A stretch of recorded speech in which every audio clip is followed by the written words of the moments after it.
Hi hello ನಮಸ್ಕಾರ. ನೀವು ನೋಡ್ತಾ ಇದ್ದೀರಾ ಸಂಗೀತಾಳ ಮನೆಪಾಠ ಯೂಟ್ಯೂಬ್ ಚಾನಲ್. ಸೊ ಇವತ್ತು ಬೇಸಿಕ್ಸ್ ಕ್ಲಾಸನ್ನು ಮಾಡಿದೆ, ಒಂದು ವಾರ ಆಗೋಗಿತ್ತು. ಸೊ ಮತ್ತೆ ಒನ್ಸ್ ಅಗೇನ್ ಒಂದು ಬೇಸಿಕ್ ಕ್ಲಾಸನ್ನು ಮಾಡ್ತಾ ಇದ್ದೀನಿ.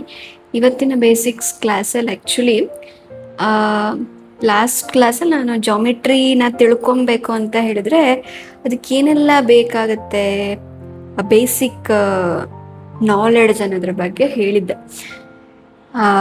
ಆ್ಯಕ್ಚುಲಿ ಅದನ್ನು ತುಂಬ ಜನ ನೋಡಿದ್ರು ಕೂಡ ನನಗೆ ತುಂಬ ಖುಷಿ ಆಯಿತು. ಯಾಕಂತ ಹೇಳಿದ್ರೆ ನನ್ನ ಚಾನಲಿನ ಹೊಸದಾಗಿ ಶುರುವಾದಂಥ ಚಾನಲಲ್ಲಿ ಅಷ್ಟೊಂದು ವ್ಯೂಸ್ ಸಿಗುತ್ತೆ ಅಂತ ನಾನು ಅಂದಾಜು ಮಾಡಿರಲಿಲ್ಲ. ಸೊ ಹಾಗಾಗಿ ಇವತ್ತಿನ ವಿಡಿಯೋದಲ್ಲಿ ಜಾಮಿಟ್ರಿ ಬಾಕ್ಸ್ ಅಂತ ನಾವೇನು ಹೇಳ್ತೀವಿ, ಯೂಸ್ ಮಾಡ್ತೀವಿ, ಅದರಲ್ಲಿ ಏನೇನೆಲ್ಲ ವಸ್ತುಗಳಿರುತ್ತೆ, ಯಾತಕ್ಕೆಲ್ಲ ಅದು ಯೂಸ್ ಆಗುತ್ತೆ, ಅದಕ್ಕಿಂತ ಮುಂಚೆ ಅದರ ಹೆಸರೇನು ಅನ್ನೋದನ್ನ ನಾನು ಇವತ್ತಿನ ವಿಡಿಯೋದಲ್ಲಿ ನಿಮಗೆ ಹೇಳ್ತಾ ಹೋಗ್ತೀನಿ. ಸೊ ನಾನು ಎಕ್ಸ್ಪ್ಲೈನ್ ಮಾಡ್ತಾ ಹೋದಾಗೇನೆ ನಿಮಗೆ ಸ್ಕ್ರೀನ್ ಮೇಲೆ ಅದರ ಇಮೇಜಸ್ಗಳು ಡಿಸ್ಪ್ಲೇ ಆಗ್ತಾ ಹೋಗುತ್ತೆ. ಓಕೆ, ಸೊ ಅದ್ರ ಜೊತೆಗೆ ಅದನ್ನು ಆ ಇನ್ಸ್ಟ್ರೂಮೆಂಟ್ಸ್ಗಳನ್ನು ಹೇಗೆ ಯೂಸ್ ಮಾಡೋದು ಅನ್ನೋದನ್ನು ಕೂಡ ನಾನು ಇವತ್ತಿನ ವಿಡಿಯೋದಲ್ಲಿ ನಿಮಗೆ ತಿಳಿಸ್ಕೊಡ್ತಾ ಹೋಗ್ತೀನಿ. ಸೊ ಈ ಜಾಮಿಟ್ರಿ ಅನ್ನೋ ಕಾನ್ಸೆಪ್ಟನ್ನು ಯಾರು ತಂದಿದ್ದು ಅಂತ ಹೇಳಿದ್ರೆ, ಆ್ಯಕ್ಚುಲಿ ಇದರ ಹಿಸ್ಟ್ರಿ ನಮಗೆ 300 BC, ಅಷ್ಟು ಹಳೇದು. ಅಷ್ಟೊಂದು ನೀವು ಇಮ್ಯಾಜಿನ್ ಕೂಡ ಮಾಡಿ, ಸಾವಿರಾರು ವರ್ಷ ಹಳೆಯ ಕಾನ್ಸೆಪ್ಟ್ ಇದು. ಆವಾಗ 300 BCನಲ್ಲಿ ಯೂಕ್ಲಿಡ್ ಅನ್ನೋ ಒಬ್ಬ ಜಾಮಿಟ್ರರ್, ಅಥವಾ ನಾವು ಅವನನ್ನು ಲಾಜಿಷಿಯನ್ ಅಂತಾನು ಹೇಳ್ತೀವಿ, ಆತ ಈ ಒಂದು ಕಾನ್ಸೆಪ್ಟನ್ನು ನಮಗೆ ಇಂಟ್ರಡ್ಯೂಸ್ ಮಾಡಿದವರು. ಸೊ ಅವರನ್ನೇ ನಾವಿವತ್ತು ಫಾದರ್ ಆಫ್ ಜಾಮಿಟ್ರಿ ಅಂತ ಕೂಡ ಹೇಳ್ತೀವಿ. He is an ancient Greek mathematician, ಜೊತೆಗೆ geometer as well as a logician. Okay, so ಈಗ ನಾನು ಜಾಮಿಟ್ರಿ ಬಾಕ್ಸ್ ಅಂತ ನಾವೇನು ಹೇಳ್ತೀವಿ, ಯೂಸ್ ಮಾಡ್ತೀವಿ, ಆ್ಯಕ್ಚುಲಿ ಅದರಲ್ಲಿ ಏನೇನೆಲ್ಲ ವಸ್ತುಗಳಿರುತ್ತೆ ಅನ್ನೋದನ್ನು ಒಂದು ಗ್ಲಾನ್ಸ್ ಮಾಡ್ಕೊಂಬರೋಣ.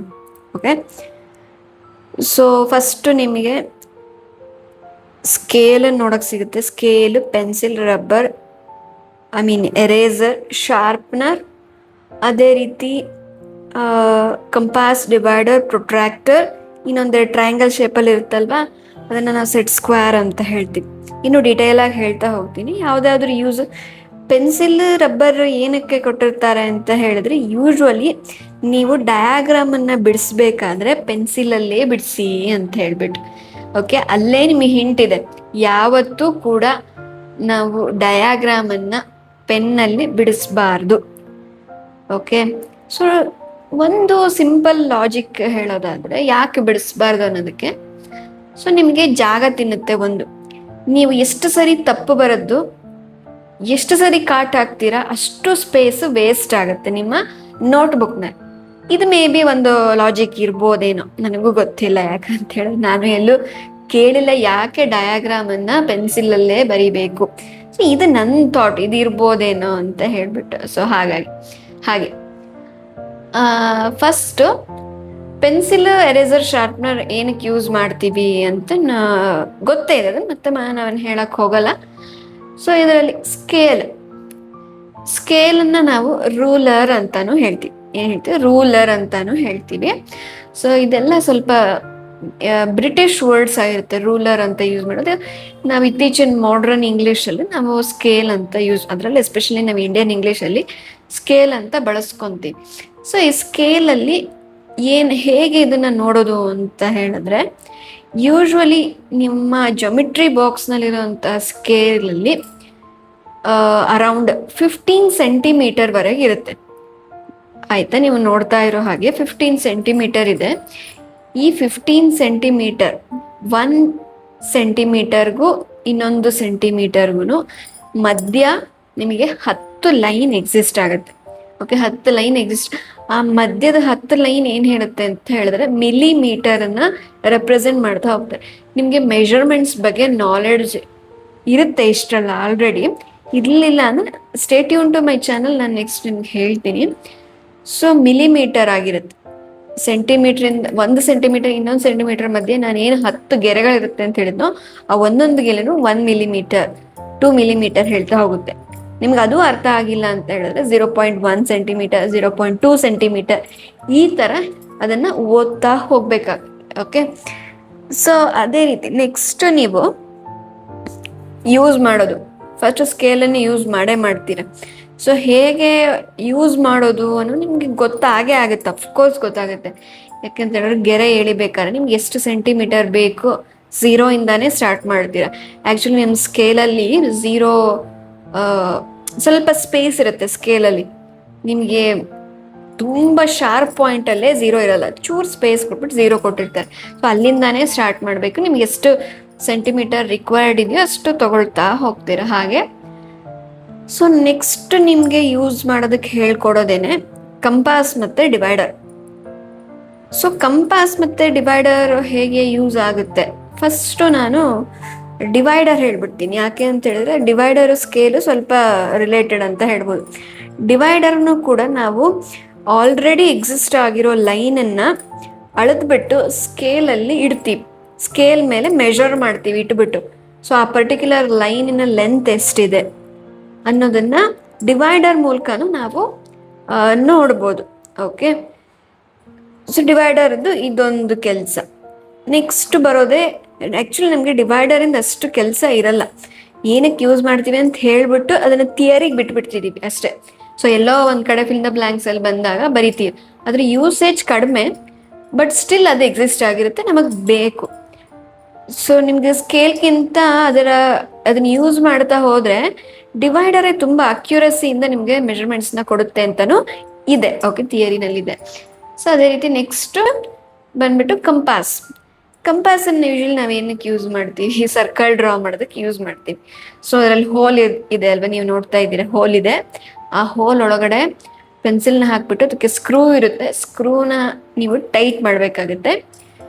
ಸೊ ಯಾವುದೇ ಒಂದು ಸರ್ಕಲ್ ಎಷ್ಟೇ ರೇಡಿಯಸ್ನ ಸರ್ಕಲ್ ನೀವು ಡ್ರಾ ಮಾಡಬೇಕು ಅಂತ ಹೇಳಿದ್ರೆ ಫಸ್ಟ್ ಆ ಪಾಯಿಂಟೆಡ್ ಶಾರ್ಪ್ ಎಡ್ಜ್ ಏನಿರುತ್ತೆ ನಿಮ್ಮ ಕಂಪಾಸಲ್ಲಿ ಅದನ್ನಲ್ಲಿ ಮೆಜರ್ಮೆಂಟ್ ಮಾಡಿಬಿಟ್ಟು ನೀವು ಒಂದು ಪೇಪರ್ ಮೇಲೆ ಆ ಪಾಯಿಂಟ್ ಮಾಡಿಬಿಟ್ಟು ಆ ಪಾಯಿಂಟೇ ನಿಮಗೆ ಸೆಂಟರ್ ಹೇಗೆ ರೋಲ್ ಮಾಡ್ತಾ ಹೋಗ್ತೀರಾ ಇಟ್ಕೊಂಡ್ಬಿಟ್ಟು. ಸೊ ಹಾಗೆ ಒಂದು ಸರ್ಕಲ್ ಕ್ರಿಯೇಟ್ ಆಗುತ್ತೆ. ಸೊ ನೆಕ್ಸ್ಟು ಪ್ರೊಟ್ರಾಕ್ಟರ್ ಅಂತ ಹೇಳ್ತೀವಿ. ಪ್ರೊಟ್ರಾಕ್ಟರಿಂದ ಏನು ಕೆಲಸ ಅಂತ ಹೇಳಿದ್ರೆ ಆ್ಯಂಗಲ್ಸನ್ನು ಮೆಜರ್ ಮಾಡುತ್ತೆ. ಆ್ಯಂಗಲ್ಸ್ ಯಾವಾಗ ಫಾರ್ಮ್ ಆಗಿರುತ್ತೆ, 2 ಲೈನ್ ಮಧ್ಯೆ ಇರೋಂತಹ ಸ್ಪೇಸ್, ಯಾವುದೇ ಒಂದು ಲೈನ್ ಇನ್ನೊಂದು ಲೈನಿಂದ ಇನ್ಕ್ಲೈನ್ ಆಗ್ತಾ ಹೋದಾಗ ನಮಗೆ ಆ್ಯಂಗಲ್ಸ್ ಫಾರ್ಮ್ ಆಗುತ್ತೆ ಅಂತಲೂ ನಾವು ಹೇಳ್ತೀವಿ. ಸೊ ಪ್ರೊಟ್ರಾಕ್ಟರಲ್ಲೂ ಅಷ್ಟೇ. ಸೊ ನಮಗೆ 180 ಡಿಗ್ರಿ ತನಕ ಇರುತ್ತೆ, 0 to 180. ಮತ್ತು ಈ ಕಡೆಯಿಂದನೂ 2 ಸೈಡು ನಿಮ್ಗೆ ಇರುತ್ತೆ, 0 to 180 ಮತ್ತು ಇಲ್ಲಿಂದ 0 to 180 ನಿಮಗೆ ಗಮನಿಸ್ತಾ ಇರೋ ಹಾಗೆ. ಸೊ ಇಲ್ಲಿ ನಿಮಗೆ ಹೇಗೆ ಬೇಕಾದ್ರೂ ಮೆಜರ್ ಮಾಡ್ಬೋದು, ನಿಮಗೆ ನಾಲೆಡ್ಜ್ ಇರಬೇಕು. ಆ್ಯಂಗಲ್ಸಲ್ಲಿ ಎಷ್ಟು ಟೈಪ್ಸ್ ಇದೆ, ಆ ಮೆಜರ್ಮೆಂಟಿಗೆ ಅಲ್ಲಿ ಕೊಟ್ಟಿರೋ ಶೇಪಿಗೆ ಮತ್ತು ಯಾವುದಕ್ಕೆ ಹೇಗೆ ಸಂಬಂಧ ಆಗಿದೆ ಅನ್ನೋದ್ರ ಮೇಲೆ ನಾವು ಯಾವ ಸೈಡಿನ ಆ್ಯಂಗಲ್ಸನ್ನು ತಗೊಳ್ಬೇಕು ಅನ್ನೋದು ನಿಮಗೆ ಯೂಸ್ ಮಾಡ್ತಾ ಅರ್ಥ ಆಗುತ್ತೆ. ಇದನ್ನು ಹೇಗೆ ನಾವು ಅದನ್ನು ಡಿಗ್ರಿ ಅಂತ ಹೇಳ್ತೀವಿ, 0 ಡಿಗ್ರಿ to 180 ಡಿಗ್ರಿ ಅಂತ ಮೆಜರ್ ಮಾಡ್ತೀವಿ ಆ್ಯಂಗಲ್ನ. ಸೊ ಅದು ನಿಮಗೆ ಬಳಸ್ತಾ ಯೂಸ್ ಮಾಡ್ತಾ ನಿಮ್ಗೆ ಅದರ ಬಗ್ಗೆ ನಿಮಗೆ ಅರ್ಥ ಆಗ್ತಾ ಹೋಗುತ್ತೆ. ಸೊ ಇನ್ನೆರಡು ಏನು ಬರುತ್ತೆ, ಸೆಟ್ ಸ್ಕ್ವೇರ್ಸ್. 2 ಟ್ರಯಾಂಗಲ್ ಶೇಪಲ್ಲಿ, ಒಂದು ರೈಟ್ ಆ್ಯಂಗಲ್ ಶೇಪಲ್ಲಿ ಇರುತ್ತೆ, ಇನ್ನೊಂದು ಮಾಮೂಲಿ ಟ್ರಯಾಂಗಲ್ ಶೇಪಲ್ಲಿ ಇರುತ್ತೆ. ಸೊ ಈ ಟ್ರಯಾಂಗಲ್ ಶೇಪಲ್ಲಿ ಇರೋದನ್ನು ನಾವು ಸೆಟ್ ಸ್ಕ್ವೇರ್ಸ್ ಅಂತ ಹೇಳ್ತೀವಿ. ಓಕೆ, ಸೆಟ್ ಸ್ಕ್ವೇರ್ಸ್ ಇದ್ರ ಕೆಲಸ ಏನಪ್ಪ ಅಂತ ಹೇಳಿದ್ರೆ,